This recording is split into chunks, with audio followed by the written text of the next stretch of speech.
Jake Paul versus Ben Askren is set and ready to go in April. And look, they're actually going to sit there and they're going to charge you guys money to watch a fight, right?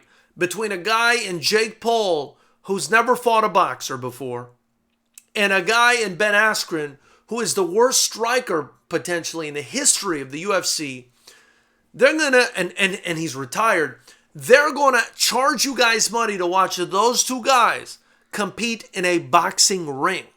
Now, good on Ben Askren because he's saying that he was offered more money than he's ever been offered before to take this fight. So good on him for getting paid like that.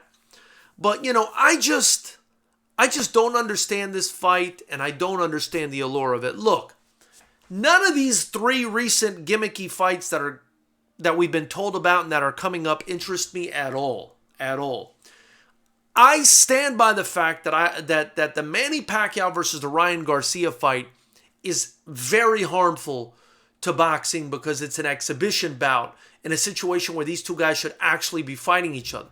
But they don't want a loss on their record, so they're not going to be fighting each other for real.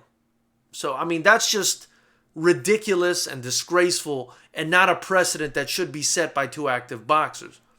Then you've got Logan Paul versus Floyd Mayweather. You know, another completely disgraceful fight. I mean, Logan Paul, you know, shouldn't even be allowed to salt Floyd Mayweather's lunch, much less step in the ring with him. But at least in those two fights, we've got actual boxers, high-level guys. You know, it's people you want to see compete to an extent because it's almost like watching, you know, the Harlem Globetrotters. Like, wow, you know, look at those skills. Or like a retired basketball or football player do his thing. It's like there's still some form of entertainment in watching them do their thing because they're so amazing at what they do, right?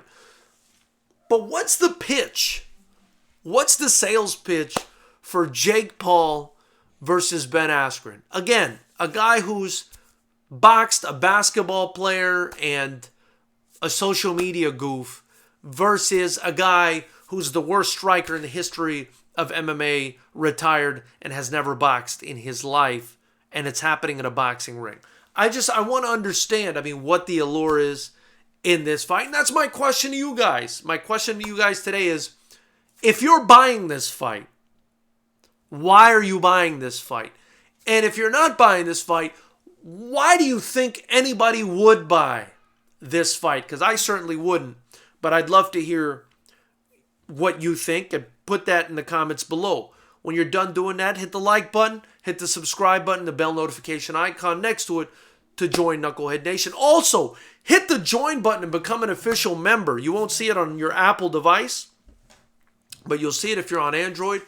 Or if you log on to a PC, hit the join button, and for just $5 a month, that's 16 cents a day, you help me build this channel. Excuse me. And the only kickboxing promotion that matters, FightersRep Promotions.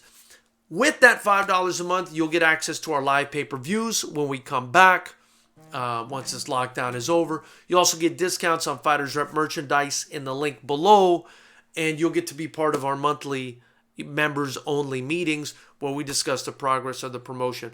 Also, anything you buy in that link below is going to help me build the channel as well, so it's greatly appreciated. We've got awesome hoodies, shirts, masks, tank tops, and everything else, so please support the brand. I'm really confused. And I look forward to hearing what you guys have to say about this, and I will sign off by saying I'm very concerned at the volume we're seeing of these sideshow circus ridiculous celebrity death matches.